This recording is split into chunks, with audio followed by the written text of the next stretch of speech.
Bonjour Christophe. Bonjour. Est-ce qu'on peut parler à la veille du match un peu du groupe, avec notamment l'info sortie hier du forfait jusqu'à la fin de saison de Flo Hailly. Oui, oui, ça c'est le gros point noir du match de lundi avec la blessure et l'indisponibilité jusqu'à la fin de saison de Flo. Voilà, après, on a déjà des blessés de longue date, hein, comme vous savez, comme Nathan, comme Ange. Maintenant, on va voir Eros qui a repris hier aussi, m'a dit, qui était blessé à la cuisse. Donc, on verra s'il peut intégrer le groupe ou si c'est un peu trop tôt pour lui. Donc voilà, Kevin Danois aussi, qui s'était fait une entorse la veille du match à Dunkerque, donc qui avait été forfait le lendemain. Voilà, des petits bobos de fin de saison. Pour Flo Hailly, est-ce qu'on sait ce qu'il a Ouais, concrètement? c'est une entorse à cheville, mais je vous dirai pas en détail parce que je n'ai pas tout retenu, mais bon. Et ouais, il est plâtré pour 3 semaines. Comment vous abordez cette rencontre, sachant que maintenant, bon, il y aura toujours un scénario qui peut faire que c'est décisif. Ouais, mais on aborde ces matchs comme on a abordé les deux derniers, à la force de Laval et Dunkerque, de penser à nous, de penser à nos performances. Voilà, je trouvais que l'équipe a très bien répondu depuis de nos matchs à l'extérieur. J'ai beaucoup aimé ce qu'on a fait lundi soir à Dunkerque en termes de jeu, en termes d'ambition de jeu, mais surtout en termes de lucidité. On a senti l'équipe qui était fort, qui se sentait forte. Donc, ce qu'on veut continuer à faire. Voilà, on sait qu'on va affronter un adversaire très très difficile. Paris est une très très belle équipe. Ils l'ont montré le week-end dernier en mettant 3 buts à Angers. Et ils sont aussi dans l'obligation de gagner le match, puisqu'ils sont en course pour les playoffs. Donc je pense que ça va être un match de très haut niveau. Le fait quand même que cette montée, elle se concrétise quasiment, est-ce que ça, on le ressent, une certaine émulation dans le groupe? Est-ce que le fait de courir après un objectif et d'être cette fois vraiment juste devant, ça change un peu la donne? Non, ça change la donne pour l'environnement, mais on essaye vraiment de tenir les joueurs focus sur l'instant présent. L'instant présent, c'est de préparer le match de Paris et d'être performant sur le match de Paris. Après, toutes les, tous les comptes, toutes les solutions ici et ici, on vous le laisse. Comment vous allez faire en sorte justement de mettre vos joueurs un petit peu dans une bulle? Il y a une mise au vert, il y a un discours particulier? On fait toujours de mise au vert quand on joue à 15 heures, donc il n'y a pas de changement par rapport à ce match-là. Donc voilà, c'est une routine classique, j'allais dire, de préparation de match. Il y a rien de particulier parce que ce match-là peut être décisif, on le sait. Mais il reste 3 matchs. Comme je dis aux joueurs, l'objectif c'est 3 matchs. C'est d'être performant et de faire de gros matchs sur ces 3 matchs qui arrivent. Et on sait que si on est performant sur ces matchs et qu'on a des bons résultats, on sait ce qui va arriver derrière. Mais il faut se concentrer bien sur l'instant présent. L'instant présent, c'est de bien récupérer parce qu'on a joué lundi soir à Dunkerque en mettant beaucoup d'énergie dans le match et bien préparer ce match de Paris et faire une performance devant notre public, encore une fois, qui va être un public qu'on a l'habitude maintenant à la Vue des Champs avec un guichet fermé et une très très grosse ambiance. Et ils vont nous pousser à être encore meilleurs. Quand on est coach, est-ce que par rapport au match qui se joue ce soir d'Angers, on craint soit un relâchement suivant le résultat, soit une tension supplémentaire ou comment est-ce qu'on fait justement pour que les joueurs fassent abstraction justement de ce qui se Mais passe autour? je crois que vous n'avez pas bien saisi ce que je vous dis depuis quelques mois. Quelle est la tension qu'on peut avoir sur un match d'Angers? Nous, on n'a rien à voir sur le match d'Angers. Nous, on a préparé le match de Paris demain. Voilà. Il y a des calculs à faire, vous les faites. On sait très bien que nous, on a besoin d'une victoire sur les 3 derniers matchs et on se consacre à l'instant présent. L'instant présent, c'est de gagner le match contre Paris. Voilà, à partir de là, on pourra faire des plans, tout Avec, simplement. avec ce double objectif qui est la montée et puis le titre de champion, ça sert aussi de pouvoir Ouais, ouais, justement mais c'est pour ça chercher. que je parle des 3 matchs. Voilà, je parle des 3 matchs parce que on sait que si on arrive à gagner ces 3 matchs-là, on sera champion. Et il faut jamais galvauder aucun titre. Donc l'objectif, il est de voir là-haut. Mais comme je dis, Il y a d'abord ce match-là qui va être un match très très difficile. Vous, le coach, comment vous vivez cette période, sachant que vous êtes déjà monté, mais dans des situations différentes. La saison a été arrêtée assez tôt, de manière assez imprévisible. L'autre, c'était l'inverse, vous chassiez et ça a été assez miraculeux sur la fin. Là, il y a ce côté leader, à devoir maîtriser les autres qui reviennent. Attention, comment vous le vivez? Est-ce que c'est différent de ce que vous avez connu par le passé? Bah, toutes les saisons sont différentes, de toute façon, j'allais dire, mais c'est vrai que là, il y a une position qu'on défend depuis beaucoup de matchs maintenant, mais comme je dis, elle impacte peut-être l'environnement et tout. Et je trouve que les joueurs sont très focus sur ce qu'on leur dit depuis le début. Peut-être que sur les deux matchs de Quevilly et Rodez, il y a eu peut-être cette idée de défendre quoi que ce soit. Mais on a vite relancé la machine en disant que voilà, nous, on était centré sur nos performances. En fait, on est là à l'heure actuelle parce on a fait des performances, on a expliqué aux joueurs, on a montré aux joueurs en vidéo tout ce qu'on faisait de bien, parce qu'on n'est pas là par hasard quand même. Et que si on continuait à impacter les matchs comme ça, on serait sûrement récompensé. Et en fait, pour se sortir un peu de tout l'environnement, on est focalisé sur le jeu. Voilà, tout simplement sur les aspects tactiques ou autres, sur le jeu, qui nous permettent d'être, comme je dis, être sur l'instant présent. Il y a le jeu, il y a le mental aussi. De votre profession, c'est une remise en question permanente. Est-ce que la victoire face à Dunkerque, le scénario aussi, cette envie collective d'aller la décrocher alors qu'un 0, ça peut faire naître des doutes. Est-ce que cette victoire, elle peut être déterminante entre guillemets? Vous aviez dit Laval, ça avait été très important. Est-ce que celle-ci, elle a aussi permis de franchir encore un cap en termes de confiance, peut-être de certitude à l'heure de conclure quasiment? Oui, oui, en termes de mental, en termes de confiance, elle est hyper importante parce que, encore une fois, tout ce qu'on avait décidé avant avec les joueurs, de ce qu'on allait mettre en place, ce qu'on allait faire sur ce match-là, ils ont répondu déjà favorablement à ce qu'on avait décidé de mettre en place. Et ça s'est derrière concrétisé, c'est-à-dire qu'on a vu une équipe qui est allée chez le second de Ligue 2 de la phase retour quand même, et qui a pris le ballon, qui a impacté le match, même si on était mené 1-0, et qui a dominé tout simplement le match d'une manière importante. Donc quand on est coach, on est très satisfait de ça. Et je crois que notamment la deuxième mi-temps, on sent que les joueurs sont habités par un truc d'aller chercher quelque chose. Donc on se dit qu'ils ont bien entendu le message qu'on leur donne depuis quelques semaines maintenant. À la fois dans le jeu, et ça c'est depuis le début de saison, et puis maintenant on sait qu'on avait cette place-là et qu'il faut aller chercher les choses. Donc ils ont bien compris ça.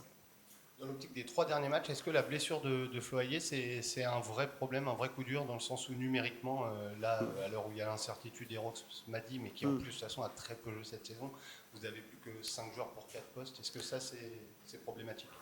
Oui, c'est toujours problématique quand on perd un joueur. En l'occurrence, là, Flo, qui a un rôle important dans le groupe en tant que leader, parce que c'est notre premier rideau souvent sur le pressing. On regarde souvent les attaquants quand ils marquent, mais lui, il fait un travail défensif énorme pour l'équipe. Après, il a aussi quand même marqué des buts importants, et en plus, ça nous empêche, oui, d'avoir une rotation supplémentaire sur les postes d'attaquants. Ouais, ouais, mais bon, voilà, c'est comme ça. Mais on peut se lamenter, on peut faire ce qu'on veut. Donc maintenant, il faut regarder devant, comme je dis, et essayer de continuer à être aussi performant offensivement, parce que on en a parlé, et ce que j'avais dit aux joueurs, en fait, notre ADN, c'était d'attaquer et de marquer des buts. Je crois que le nombre de buts qu'on met cette année est quand même assez incroyable, et il faut continuer sur ces 3 matchs à avoir cette volonté-là. Sur les 2 derniers matchs, il y a Sada Gouzoul qui a joué. Est-ce que c'était un choix lundi? Est-ce que Théo Pelnard a été diminué? Parce que la Non, question, c'est est-ce que Sad arrive en forme au meilleur des moments? non, Est-ce que cette année, il a peu joué? autant Théo était diminué sur le match de Laval, mais dans la mesure où l'équipe avait été très performante, j'ai pas changé, je m'étais expliqué à Théo, et il a profité de ça aussi quand l'équipe était performante et qu'il était sur le terrain. Mais là, c'est Saad qui est sur le terrain et qui performe avec l'équipe, donc je ne voyais pas pourquoi je changerais. On aimerait bien une petite souris dans le vestiaire pour assister à cette causerie d'avant-match avant le Paris FC. Qu'est-ce que vous diriez justement à vos joueurs? Et on a bien compris que ça serait indépendant de ce qui peut se passer ce soir. C'est quoi Ouais, le ouais, discours? mais les causeries, elles sont toujours. Déjà, vous savez, quand on est entraîneur, il faut en faire 38 dans la saison. Donc, euh, donc, il faut essayer de trouver des angles différents pratiquement à chaque semaine pour impacter au minimum, maximum les joueurs. Donc, souvent, j'ai des réflexions, bien sûr, dans la semaine, je les prépare, mais souvent la journée avant par rapport à ce que je vois, ou même des fois le matin du match. Donc, je ne peux pas vous livrer ce que je dirais exactement. Donc il n'y aura aucune référence au match de ce soir, par exemple. Non, ça, je pense que non. Parce qu'en fait, je vois pas pourquoi on ferait référence, je vous l'ai dit. Nous, ce qu'on compte, c'est nous. Référence à dire qu'encore une fois, on va avoir un stade quand même incroyable avec nous. Ça, c'est des choses qui sont importantes et à souligner parce que si on arrive à atteindre l'objectif, je crois que les supporters aussi seront des fois déjà très heureux, comme nous, mais ils auront joué un rôle très important aussi. Justement, il y a ce premier objectif de montée. Et comment fait-on pour qu'il n'y ait pas le relâchement qui serait peut-être inhérent justement à cette montée pour ensuite aller chercher plus haut? Ben, toujours pareil, il faut toujours donner des objectifs aux joueurs. Et quand on en atteint un, il faut en atteindre d'autres. Voilà, on a eu l'objectif du maintien. Parce que oui, il faut pas mentir, il y a des clubs qui aimeraient, des gros clubs à l'heure actuelle, qui aimeraient déjà être maintenus. On a eu l'objectif des playoffs, maintenant il y a un objectif à aller chercher, et si jamais quand celui-ci sera atteint, il y aura un autre à aller chercher. Voilà, c'est comme ça, on fonctionne comme ça, et il faut toujours essayer de, comme on dit, de voir plus haut, de voir plus grand. Merci. Bonjour Ryan. Bonjour. Voilà, comment vous abordez cette rencontre très importante puisque, comme on le disait au coach, maintenant à chaque match, ça peut être décisif pour la montée déjà. J'ai envie de vous répondre que on aborde ce match comme on a abordé jusqu'ici tous les matchs de la saison. Il n'y a pas ni plus ni moins. Après, c'est vrai qu'on se rapproche de la fin, donc c'est sûr que voilà, il y a les enjeux pour tout le monde. Donc voilà, on aborde les matchs comme on l'a fait depuis le début. Mais le fait que cet enjeu maintenant il soit palpable, jusqu'à présent vous couriez vers une montée, là maintenant elle peut être faite. Est-ce que quand on est joueur, voilà, est-ce que ça change quand même un petit peu quelque chose? Est-ce qu'il y a un peu plus d'excitation, il faut un peu mieux gérer les émotions? Tu as déjà connu ça par le passé, voilà, comment ça se passe? Non, bien sûr qu'il faut on va dire, gérer les émotions qu'on peut avoir, parce que après tout, rien n'est fait. Donc il faut toujours rester focus sur le match, sur le match qui arrive. Donc faut garder la tête froide et toujours continuer à travailler pour comme depuis le début, on le fait. Mais est-ce qu'entre joueurs, on en parle justement de ce chemin qui arrive bientôt au bout? On fait un petit peu des plans. Est-ce qu'on se projette un peu? Non, je dirais pas qu'on se projette, mais on a surtout faim de, de terminer cette saison de la meilleure des manières. On a envie là c'est notre avant-dernier match à domicile, on a envie de continuer sur ce qu'on a fait depuis à domicile, donc faire plaisir aux supporters et prendre du plaisir. Et ça, c'est depuis le début de saison que c'est comme ça et on a envie de continuer là-dessus. Est-ce que l'avantage justement pour rester focus et être encore sous pression, mais la bonne pression, c'est de se dire que il y a un double objectif en fait. Outre la montée, il y a ce titre de champion qui peut vous permettre d'aller plus haut et de voir au-delà peut-être de cette 36e journée. Oui, après on y pense, mais c'est parce qu'on a travaillé durant toute cette saison pour être à cette place-là. Je pense que voilà, on le mérite parce qu'aujourd'hui on est là. Mais voilà, sans pression ni prétention, c'est comme ça, on a mérité d'être là et c'est au résultat qu'on a fait durant toute la saison. Pour la confiance dans cette fin de saison, à quel point la victoire à Dunkerque est importante? Parce qu'au-delà de la victoire, il y a le scénario. Il a fallu être fort collectivement et mentalement, sachant que vous aviez perdu les 2 derniers déplacements. Ça ne devait pas être simple en cours de match. Est-ce que ce succès arraché à Dunkerque, il change un peu la donne, il redonne une confiance qui était un peu plus incertaine? Je dirais que on a toujours eu la confiance. Parfois ça s'est bien passé, parfois d'autres fois non. Mais on a toujours eu cette confiance. Après, voilà, il y a eu des équipes qui nous ont posé problème, qui nous ont en quelque sorte embêtés. Donc voilà, c'est toute une saison, c'est aussi ça. Il y a des moments où ça va pas, mais il faut continuer à garder confiance. Et nous, c'est ce qu'on a fait, malgré les 2 résultats à l'extérieur qu'on a fait de moins bons. Mais on a gardé la confiance. Et la preuve en est aussi sur le match de Dunkerque. Voilà, on a pris un but, mais on a gardé confiance et on a cru en nos qualités et en notre jeu. Donc c'est ce qui a fait la différence sur ce match. Cette équipe, elle a jamais douté cette saison.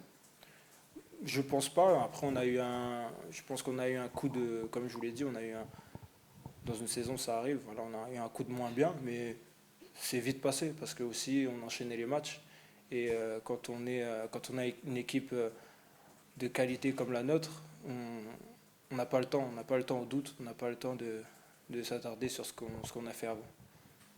Tu t'attends à quel accueil demain de la part des supporters? Parce qu'ils vont être encore plus chauffés à Blanc que d'habitude, 15 000 supporters. En plus, il y a un cortège qui est prévu voilà, sur les 200, 250 derniers mètres. Est-ce qu'on en parle entre joueurs? Ça t'évoque quoi? J'ai envie de dire que toute la saison, les supporters ont été là pour nous donc, à domicile et aussi à l'extérieur. Donc je ne m'attends pas à quelque chose d'anormal. Parce que pour nous, ça fait partie de... Tous les week-ends, c'est comme ça et on a de la chance d'avoir des supporters comme ça.